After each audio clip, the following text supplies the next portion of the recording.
ఓం శ్రీమాత్రే నమః. ఛానల్లోకి స్వాగతమండి. మేషరాశి వారు పేదరికంతో కష్టాలు పాలు కావటానికి కారణం ఈ వస్తువులే. అలాగే జూన్ 3-4 తేదీలలో ఈ వస్తువులు ఎవరికీ ఇవ్వకూడదు. అలాగే మనం ఎవరి దగ్గర కూడా తీసుకోకూడదు. అలాగే కొన్ని వస్తువులు ఒకవేళ మీరు గనక ఇచ్చారంటే మాత్రం మీ జీవితం పూర్తిగా నరకంగా మారిపోతుంది. అలాగే ఈ రాశివారు జూన్ 3-4 తేదీలలో ఎటువంటి వస్తువులను ఇంట్లో ఉంచుకోకూడదు. ఏ దేవతారాధన ఈ రాశివారికి శుభ ఫలితాలనిస్తుంది? ఇటువంటి విషయాలన్నీ కూడా ఇప్పుడు ఈ వీడియోలో మనం వివరంగా తెలుసుకుందాం. కానీ అంతకంటే ముందుగా మీరు కనుక మన ఛానల్ని ఇప్పటి వరకు సబ్స్క్రైబ్ చేసుకోకపోతే సబ్స్క్రైబ్ చేసుకుని పక్కనే ఉన్న బెల్ ఐకాన్ నొక్కి ఆల్ సెలెక్ట్ చేసుకుంటే మేము ఇలాంటి వీడియోస్ అప్లోడ్ చేయగానే ముందుగా మీకు నోటిఫికేషన్ వస్తుంది. అలాగే వీడియోని ఎక్కడా కూడా స్కిప్ చేయకుండా చివరి వరకు చూస్తేనే మేమేం చెబుతున్నామో మీకు పూర్తిగా అర్థమవుతుంది.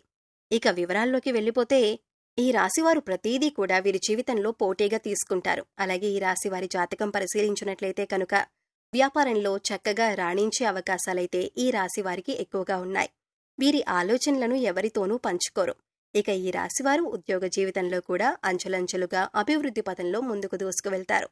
సొంతవారు లేదా తెలిసినవారు వీరిని మోసం చేసే అవకాశాలు వీరి జీవితంలో కనిపిస్తున్నాయి.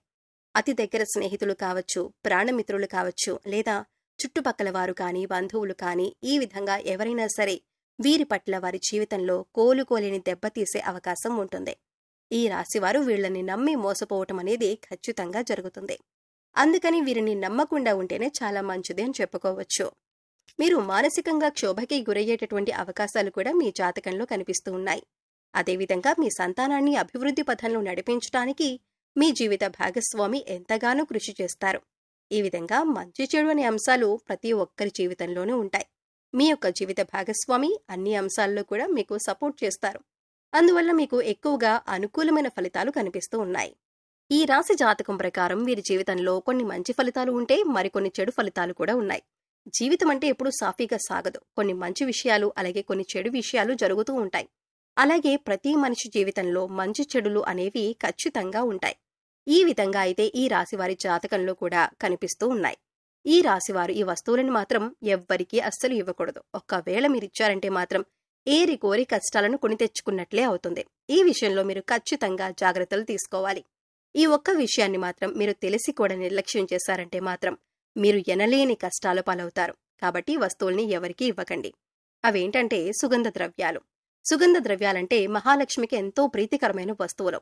అంటే లవంగాలు, యాలకులు ఇటువంటి ముఖ్యమైన సుగంధ ద్రవ్యాలను మీరు ఎట్టి పరిస్థితుల్లోనూ కూడా ఎవ్వరికీ ఇవ్వకూడదు.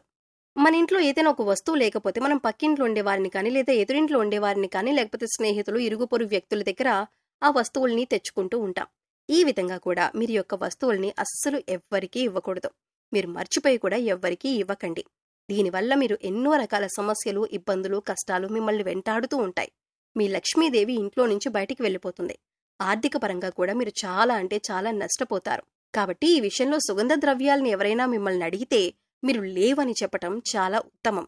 అది మీకు చాలా మంచిది. అంతేకాని మొహమాటానికి పోయి మీరు గనక ఈ సుగంధ ద్రవ్యాలు, లవంగాలు, యాలకులు ఎవరికైనా ఇచ్చారంటే ఖచ్చితంగా మీరు ఆర్థిక సమస్యలు, అప్పుల బాధలు అలాగే కుటుంబ సమస్యలను ఎదుర్కోవాల్సి ఉంటుంది. ఈ విషయంలో జాగ్రత్తలు తీసుకోండి.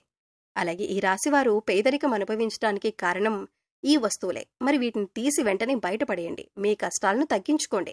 ఈ విషయాలను మన శాస్త్రాల్లో కూడా తెలియచెప్పారు. ప్రతి ఒక్క వస్తువుకి ఒక్కొక్క ఇంపార్టెన్స్ అనేది ఉంటుంది. దానికి తగ్గట్లుగానే మనం వాటిని ఇంట్లో పెట్టుకోవాలి. ఇక ఈ వస్తువులు ఏ విధంగా ఉంటాయి? ఏది పాజిటివ్ వైబ్స్ ని ఎక్కువగా ఆకర్షిస్తుంది? ఎటువంటి వస్తువులు నెగిటివ్ ఎనర్జీని ఎక్కువగా ప్రదర్శిస్తూ ఉంటాయి? ఇలా ప్రతి ఒక్కటి కూడా చాలా క్లియర్ గా మన శాస్త్రాల్లో చెప్పబడి ఉంది. ఆ విషయాల్ని ఇప్పుడు ఈ వీడియోలో మనం క్లియర్ గా తెలుసుకుందాం. మరైతే మీరు ఈ వీడియోని ఎక్కడా కూడా స్కిప్ చేయకుండా చివరి వరకు చూడండి. అప్పుడే మేమేం చెబుతున్నామో మీకు క్లియర్ గా అర్థమవుతుంది. మొదటిగా బట్టలు. చాలా మంది ఏం చేస్తూ ఉంటారంటే ఇంట్లో పిల్లలకి చిన్నవైపోయినవి అలాగే పెద్దవాళ్ళు యూజ్ చేసిన బట్టలు అన్నీ కూడా ఏదో ఒక పాత గుడ్డ కింద మనకి యూజ్ అవుతుంది, లేదంటే ఎవరికైనా ఇవ్వటానికి పనికొస్తుందిలే అని చెప్పేసి మనం ఆ చిరిగిపోయిన బట్టలు, కలర్ పోయినటువంటి బట్టలు, వాడిన బట్టలు ఉంటే వాటన్నింటినీ కలిపి ఒక మూటలా కట్టేసి పెడుతూ ఉంటాం. ఇలా అస్సలు చేయకూడదు. ఈ విధంగా చేస్తే మీ సౌభాగ్యాన్ని మీరే కట్టేసుకున్న వాళ్ళవుతారు. మీ పాత బట్టల మూట ఏదైతే ఉందో వాటిని ఎప్పటికప్పుడు కూడా ఇంట్లో నుంచి క్లియర్ చేసుకుంటూ ఉండాలి. ఇంట్లో అస్సలు ఉంచకూడదు. ఆ బట్టలు వీలైతే వాటిని వేరే వాళ్ళకి ఇచ్చేయండి. అవి వాళ్ళకి ఉపయోగపడతాయి. లేదంటే వాటిని వేరే ఒక చోట దానం చేయండి. పాత బట్టల మూట అస్సలు ఇంట్లో ఉండకూడదు. ఇక రెండోది, ఇంట్లో మనకి విరిగిపోయిన దేవుడు పటాలు కానీ లేదంటే విగ్రహాలు కానీ అంటే ఏవైనా వస్తువులు కానీ విరిగిపోయి పగిలిపోయిన వస్తువులు మనం కొంచెమే కదా అని ఉంచుకుంటూ ఉంటాం. ఇలాంటి ఒక చోట కాస్త చిట్లినా సరే మిగతా బొమ్మంతా బాగుంది కదా అని చెప్పేసి ఇంట్లో ఉంచేస్తూ ఉంటాం. ఎప్పుడు కూడా దేవుడు బొమ్మలు కావచ్చు, పటాలు కావచ్చు, ఫోటో ఫ్రేమ్స్ కావచ్చు, అవి మంచిగా ఉండాలి. ఎక్కడో ఒక చోట విరిగిపోయినా, క్రాక్ వచ్చినా అటువంటి వస్తువుల్ని ఇంట్లో అస్సలు ఉంచకూడదు. అది ఎక్కువగా నెగిటివ్ ఎనర్జీని లాక్కుంటూ ఉంటుంది. దానివల్ల మన పాజిటివ్ ఎనర్జీ అనేది బయటికి వెళ్ళిపోతుంది.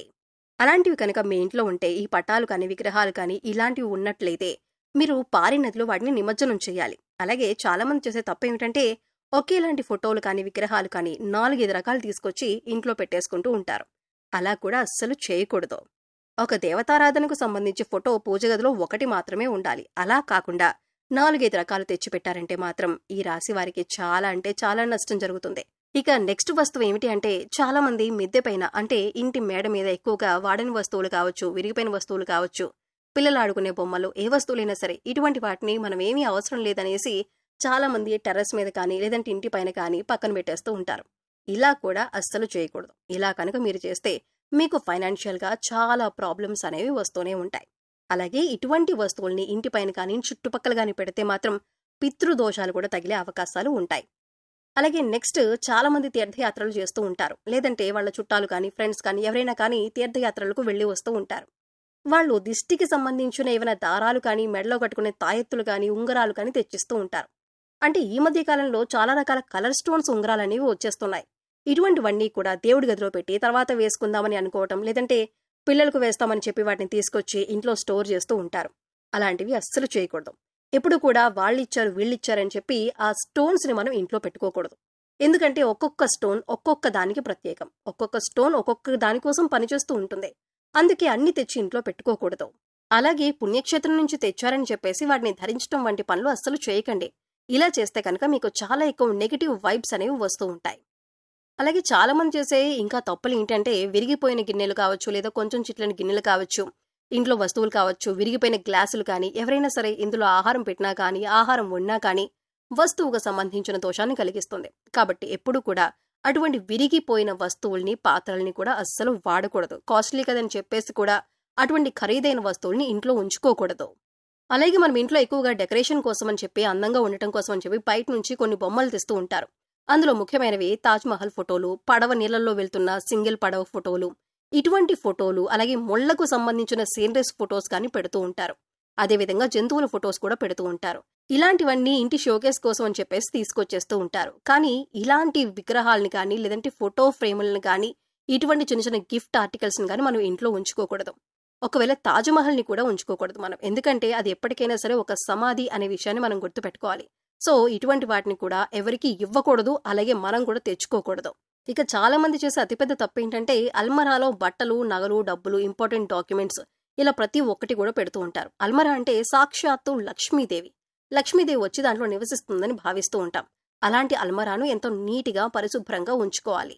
చాలా మంది బీరువా లేదా అల్మరా చూస్తున్నట్లయితే తుప్పు పట్టిపోయి పాడైపోయి ఉంటాయి. అయినా కూడా వాళ్ళు అలానే వాటిని యూజ్ చేస్తూ ఉంటారు. అలా అస్సలు విరిగిపోయినవి, పాడైపోయిన అల్మరాలను అస్సలు యూజ్ చేయకూడదు. అలా చేసినట్లయితే లక్ష్మీదేవి అందులో నివసించదు. ఆర్థికంగా కూడా మీరు ఎదగరు. ఈ విషయాన్ని మీరు గుర్తుంచుకోవాలి. అల్మరాలు మాత్రమే కాకుండా మన ఇంటిని కూడా ఎప్పుడు కూడా నీట్గా, ఎటువంటి బూజులు లేకుండా, దుర్వాసన లేకుండా పరిశుభ్రంగా ఉంచుకోవాలి. మీరు గనక ఇటువంటి జాగ్రత్తలను గనక పాటించినట్లయితే మీకే తెలియకుండా మీ ఇంట్లో ఎంతో ఎక్కువగా పాజిటివ్ వైబ్స్ అనేవి స్టార్ట్ అవుతాయి. తద్వారా మీ ఇంట్లో ఉన్న నెగిటివ్ ఎనర్జీ అనేది కూడా తగ్గిపోతుంది. అందుకని ఇంట్లో విరిగిపోయిన వస్తువులు కానీ, పగిలిపోయిన వస్తువులు కానీ, గాజు వస్తువులు కానీ, ఆగిపోయిన గడియారం కానీ, ఇవన్నీ కూడా మీకు కొన్ని సూచనలు అనేవి ఇస్తూ ఉంటాయి. వాటి వల్ల నెగిటివ్ ఎనర్జీ అనేది వస్తుంది. అది మీరు గమనించండి. సో తెలుసుకున్నారు కదండి. ఈ రాశి వారు జూన్ 3, 4 తేదీలలో ఇప్పుడు చెప్పినటువంటి కొన్ని జాగ్రత్తలు కనుక పాటిస్తే మీకు రాబోయే రోజుల్లో అంతా శుభం జరుగుతుంది. మీ కష్టాలు మీరే తొలగించుకోవచ్చు. పేదరికం తొలగిపోతుంది.